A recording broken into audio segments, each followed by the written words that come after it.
Hello and welcome to this session. This is Professor Farhat, in which we would look at a review report. This review report falls under the Statements on Standard for Attestation Engagement under the AICPA. In the prior session, we looked at the review and we explained what is a review under the Statements on Standard for Attestation Engagement. In this session, we would look at the report. We would look at the end product. Understanding what a review is important, but looking at the end product, it summarizes everything that you did in that review. And this is why I like to show you a report after I explain the concept. This is what I did for examination. I explained what examination is under the attestation engagements. Then I showed you a report. In this session, I will show you the report for review. And in the next session, we looked at agreed upon procedures. So there's no standard format from the AICPA. If you Google AICPA standard report for a review, you're going to see the literature for the AICPA, and they'll give you several examples. I chose an example that's going to make the point, but the point is there is no standard format. Therefore, the AICPA provide you with several examples. The first thing we're going to see is the title. The word independent has to be there. When you do a review, you have to be independent, and you're going to see this word independent again in the report itself. So you have to be independent. It's in the title, and it's mentioned more than once to address the importance of that issue. Mention it several times. Addressee, who are we addressing the report to? We're going to have the statement we have reviewed. Notice they specifically say the word reviewed, not audited or examined, because this is not an audit, obviously, and it's not examination. The accompanying, whatever we are accompanying, schedule of investment of return of Adam Company and the date for year ended for the period. Now we are told Adam Company is responsible for presenting the schedule of investment in accordance with some criteria set forth in Note 1. So what is the criteria? The criteria is in Note 1. And if you look at an examination report, it basically looks the same, except that we have not reviewed, we have examined, but practically everything else is the same. Then we spell out the management responsibility. Then our responsibility is to express a conclusion, not an opinion, because when we talked about examination, we said we express an opinion. In a review, we express a conclusion. We express a conclusion about the subject matter, which is the schedule of investment return, could be anything based on our review. So we are conducting a review.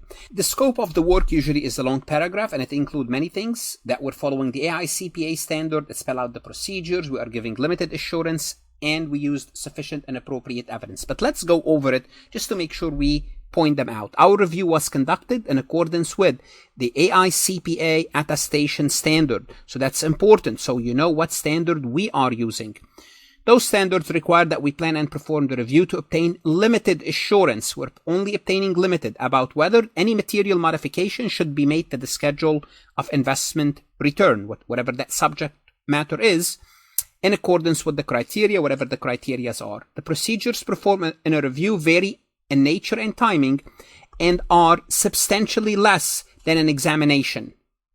Examination is totally different. Examination is to obtain reasonable assurance about whether the schedule is in accordance with the criteria in order to express an opinion. This is for an examination. We are not doing an examination. Notice we're pointing out we are not doing an examination.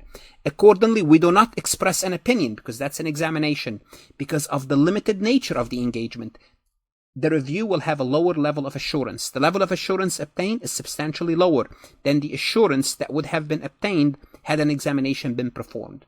Now, we believe that the review evidence obtained is sufficient and appropriate to provide reasonable basis for we are issuing a conclusion, not an opinion, a conclusion.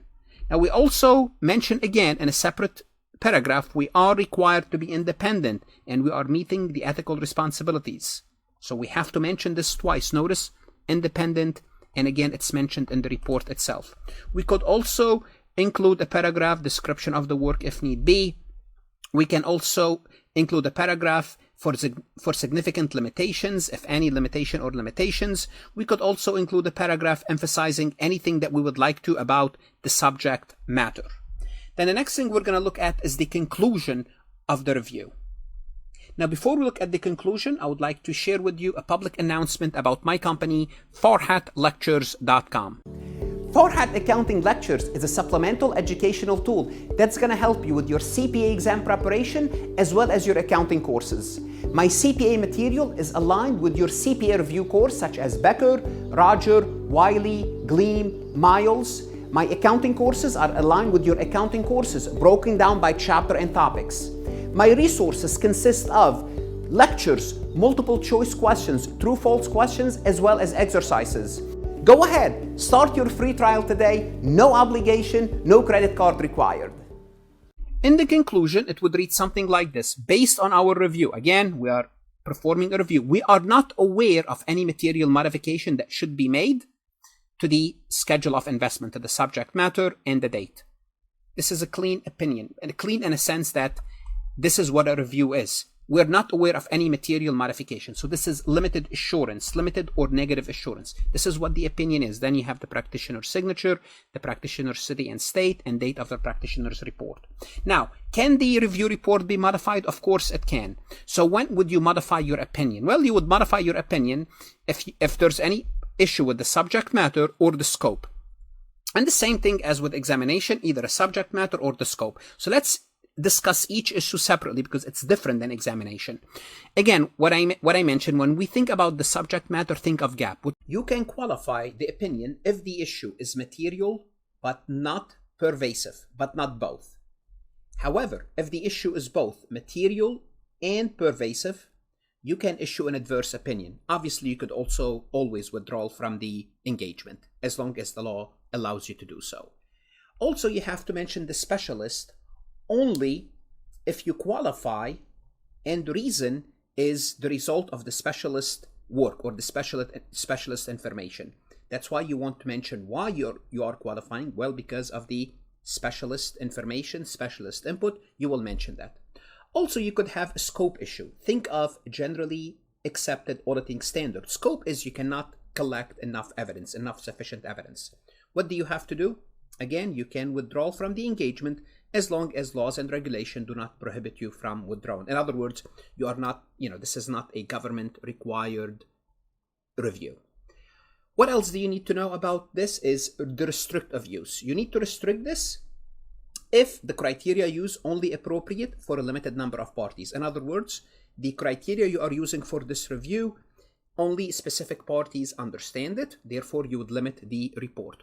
Also, if the criteria used only available for a specified party, restrict to the specified parties. Also, you can restrict if the engaging party is not a responsible party and the responsible party only providing oral responses. You could also restrict the report to the engaging party as well.